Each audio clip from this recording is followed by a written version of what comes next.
بادشاہ امام حسین بھی اپنی زندگی میں جب بھی حج پہ جاتے تو خطبہ حج جناب سید الساجدین سے پڑھواتے، کیونکہ توحید بادشاہ سجاد کی زبان پہ جچتی بڑی تھی۔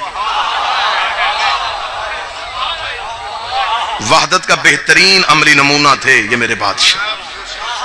حج کا موقع ہے، میں نے خطبہ پڑھنا ہے سرکار کا، مالک خطبہ حج دینے کے لیے اٹھے، یا ہجوم میں سے 4 شخص اٹھے، انہوں نے جناب سید الساجدین سے کہا علی بن الحسین رک، خطبہ بعد میں دینا، پہلے اپنا شجرہ سنا۔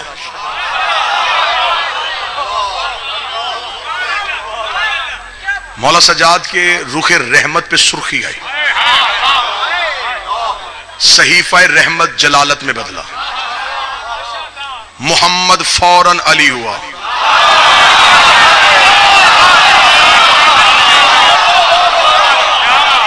ہیبت الہیہ یوں نور بن کے چمکی۔ مولا سجاد نے انگلی کا اشارہ کر کے تم فوراً یہاں سے نکلو، ایسے نہ ہو کہ یہیں پہ عذاب آئے۔ انہوں نے جاتے جاتے کہا جرم کیا کیا ہم نے تو صرف یہی کہا تھا نا کہ اپنا شجرہ سنا، اور تو نے ہمیں حج کے ہجوم سے نکال دیا۔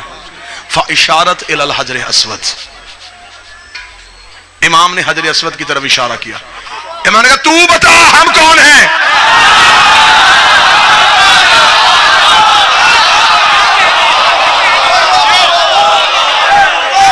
حجر اسود نے پھر خطبہ دیا، اس خطبے کو تاریخ میں کہتے ہیں خطبہ ابیض، سفید خطبہ۔ مشہد چلے جاؤ نا میرے بادشاہ امام رضا بادشاہ کے حرم میں، تو وہاں پہ جو اردو زائرین کے لیے کمرہ وقف ہے، تو وہاں پہ جو مولوی بیٹھا اسے جا کے نا خطبہ ابیض کہاں ملے گا، وہ پیچھے الماری کی طرف اشارہ کر کے یہ 350-400 جو کتاب پڑھی ہے نا، یہ اسی خطبے کی شرح میں لکھی ہے۔ اسے خطبہ ابیض کیوں کہا گیا؟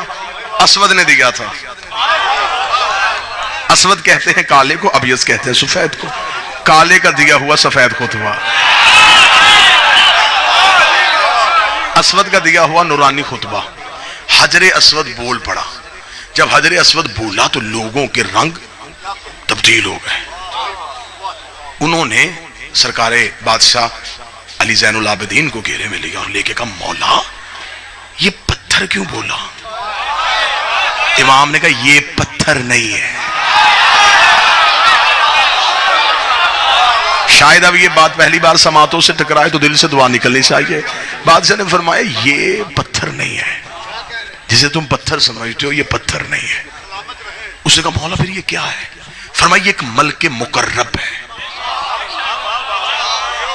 یہ ایک فرشتہ ہے۔ اسے کہا فرشتہ ہے تو پتھر بن کے کیوں کھڑا ہے؟ امام نے کہا پتھر بن کے کھڑا نہیں۔ امام نے کہا یہاں آنے سے پہلے جب ہم آلین میں رہتے تھے احسان کیا اس بندے نے جو اب بولا ہے، پورے خمسے کے بعد اب احسان ہے اس بندے کا جو اس صدر میں بولا ہے۔ امام نے فرمایا یہاں آنے سے پہلے، اب میری مجبوری ہے، جملے ہیں میرے بادشاہ کے، ایک لمحے کے لیے نہ سلیس کر سکوں گا نہ ثقیل کر سکوں گا، نہ آسان کروں گا نہ وزنی کروں گا، جیسا بادشاہ نے کہا ویسا ہی سناؤں گا، کیونکہ امام کا جملہ ہر ذہن کے ظرف کے مطابق ڈھل جاتا۔ یہ حسن ہوتا ہے کلام امام میں، جیسا سننے والا ہو اسے ویسا ہی سمجھ آتا ہے۔ امام نے فرمایا یہاں آنے سے پہلے جب ہم آلین میں رہتے تھے، جب ابلیس نے کہا تھا کہ میں سجدہ نہیں کرتا، خدا نے کہا استکبرت ام کنت من العالین۔ آلین کہتے ہیں علی کی جمع کو، جہاں کم از کم 4 علی رہتے ہوں۔ اور یہ تھا اپنے زمانے کا دوسرا علی۔ فرمایا یہاں آنے سے پہلے جب ہم آلین میں رہتے تھے، لوگوں نے کہا اچھا۔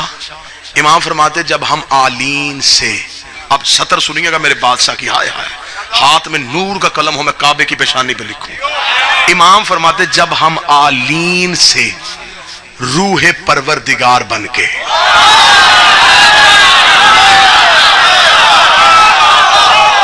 جب ہم فائزہ سویتہ ونفخت فیہ من روحی، جب ہم نے آدم میں اپنی روح پھونکی. مولا فرماتے جب ہم آلین سے روح پروردگار بن کے صلب آدم میں آئے، ہم آلین سے روح پروردگار کی صورت میں صلب آدم میں آئے، تو یہ ملک مقرب جب ہم آلین میں رہتے تھے یہ ہمارے دروازے کا پہرے دار تھا. جب ہم صلب آدم میں آئے تو یہ ہماری جدائی میں رویا. خدا نے کہا جنت میں روتا ہے؟ اس نے کہا میری جنت یہ نہیں، میری جنت یہ نہیں، میری جنت تھی ان کی نوکری جنہیں تو نے روح پروردگار بنا کے صلب آدم میں منتقل کیا. مولا فرماتے ہیں کہ خدا نے پھر اس ملک مقرب سے کہا کیا چاہتا ہے؟ اس نے کہا جہاں یہ جائیں گے میں وہاں جانا چاہتا ہوں. خدا نے اس ملک مقرب کو ایک سفید موتی میں ڈالا، اور جب حضرت آدم کو زمین پہ اتارا تو یہ متفقل ہے اب کہ حضرت آدم کو آدھی رات کے وقت اتارا گیا تھا، زمین پہ اس وقت آدھی رات تھی. تو یہ موتی جو ہے نا، یہ فرشتہ اب یہ موتی بن گیا ہے، یہ آدم کے ہاتھ میں دیا گیا. آدم اس کے نور کی روشنی میں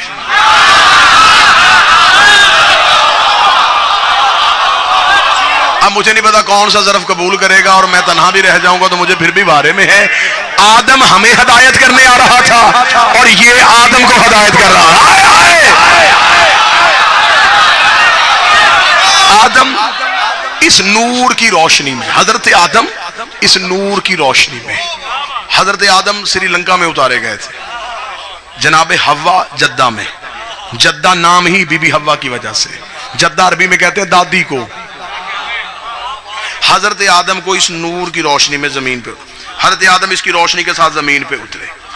مولا فرماتے ہیں سرکار بادشاہ کہ نوح کے دور تک یہ موتی رہا.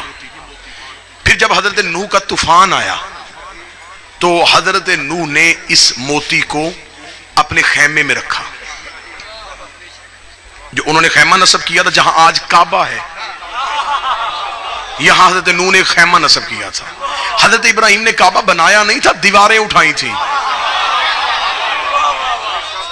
کعبہ پہلے سے موجود تھا. اب مگر ایک سطر کے لیے میں کہہ دوں تو پھر جتنا عقیدہ سنا جا رہا ہے تو میرا خیال یہ سطر اب یہاں بنتی ہے.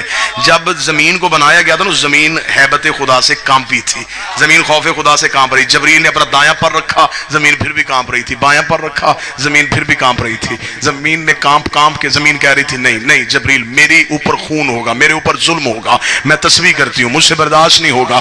تو حضرت جبریل نے کہا خدا کو کہ یہ زمین خلق ہو گئی ہے لیکن یہ رک نہیں رہی. خدا نے کہا اس کے بالکل مرکز میں جا کے اس میں علی لکھ، اور جہاں علی لکھے وہی کعبہ رکھ دے. جہاں اس میں علی ہو وہی کعبہ رکھ.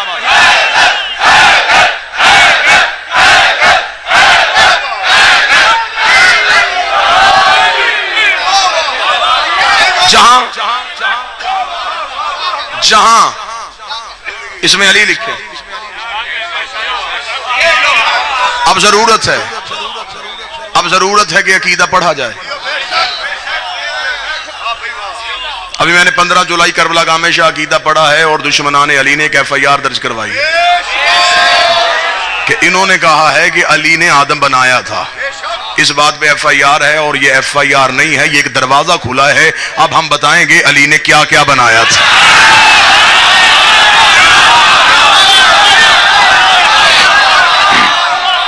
بس دعا ہے مالک سے کہ مالک علی مولا علی مولا.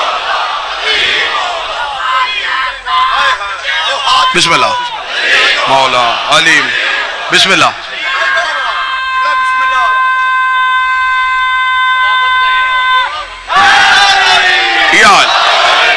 ڈر نہیں ایک لمحے کے لیے.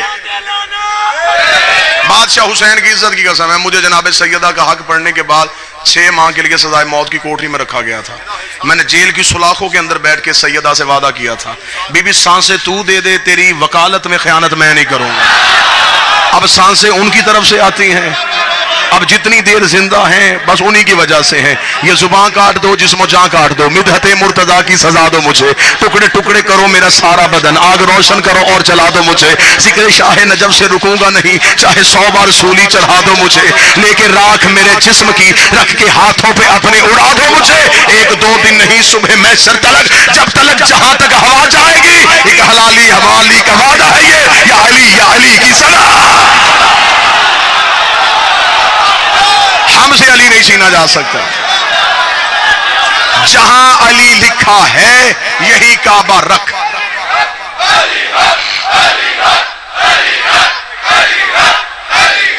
بسم اللہ سرکار, بسم اللہ. آپ جی زندہ و سلامت.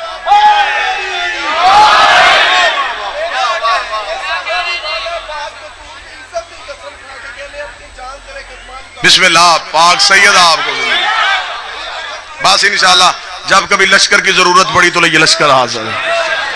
لفظ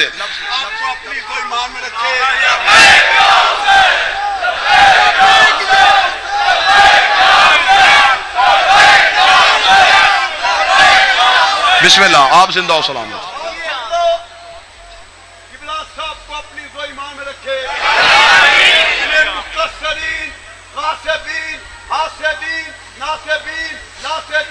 کافرین کے شر سے محفوظ سلامتی کے لیے اتنا بلند نعرہ لگائے کہ جہاں بھی ان کا دشمن آباد ہے وہ وہی تباہ و برباد ہو جائے. اور نعرہ اتنا بڑا نعرہ چاہیے جتنا قبلہ سے پیار کرتے ہیں اچھا بول کے آپ کی بارگاہ میں نعرہ جا رہے ہیں اور یہ نعرہ قبلہ کی حفاظت بن کے آئے گا. اچھا بول کے پنجہ کھول کے بلند کے جی ہر حسینی جی ہے, ہر عزادار جی ہے, ہر ماتمی جی ہے. جہاں علی لکھا ہے یہی کعبہ رکھے آ جائے. جناب نوح کے دور تک یہ سفید موتی کی صورت میں رہا. جب حضرت ابراہیم نے باقاعدہ کعبے کی دیواریں بلند کی تو پھر حضرت ابراہیم نے خدا سے پوچھا کہ میرے اللہ اس کے لیے کیا حکم ہے. خدا نے کہا اسے ایک پتھر میں رکھ. اب اگلی صدر دیکھے کہ کون بندہ موضوع سن رہا تھا. فرمایا اسے ایک پتھر میں رکھ اور اسے کعبے کے دروازے پہ ویسے ہی کھڑا کر دے جہاں یہ وہاں کھڑا ہوگا.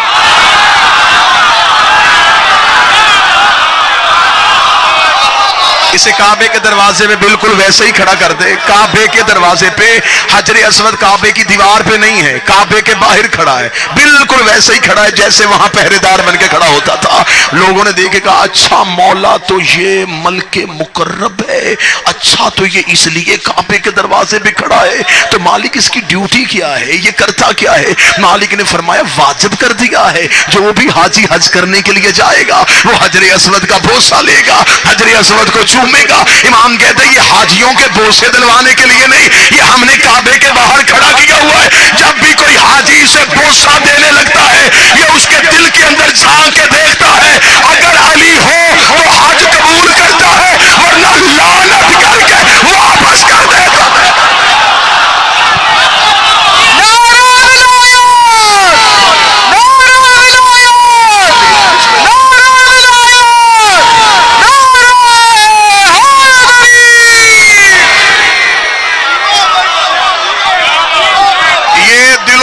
جھانکتا ہے.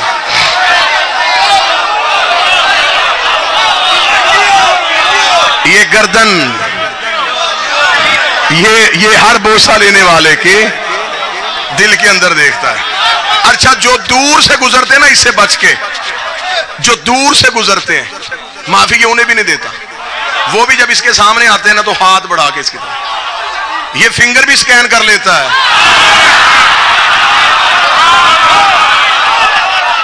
یہ ہاتھ بھی پہچان لیتا ہے کہ ماتمی کا ہے کہ نہیں ہے. آئے آئے آئے.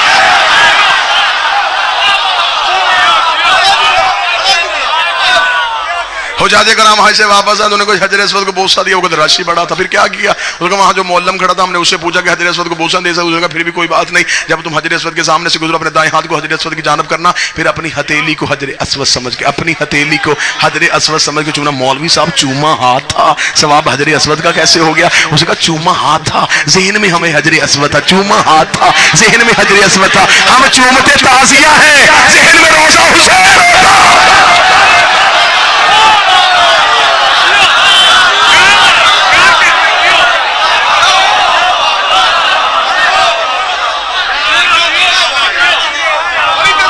بسم اللہ۔ سید الساجدین نے بتایا یہ ہمارے دروازے کا پہرے دار۔ حجر اسود نے خطبہ دیا سجاد پہ، اس نے کہا الحمدللہ الذی جعل ابیہا بقدوم القبلۃ، اس کا تعریف ہے اس اللہ کی جس نے اس کے بابے کے قدموں کی وجہ سے اسے کعبہ بنایا۔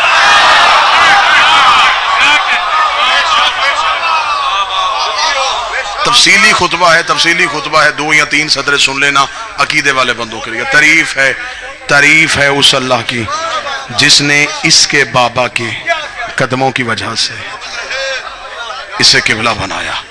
حجر اسود نے چیخ کے کہا یہ تو ان کا کرم ہے، یہ یہاں آ جاتے ہیں۔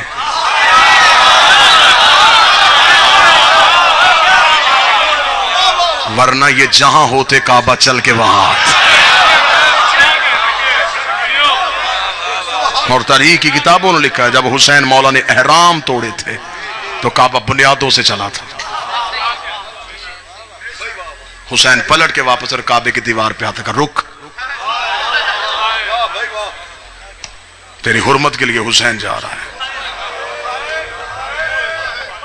تیری عزت کے لیے حسین جا رہا ہے۔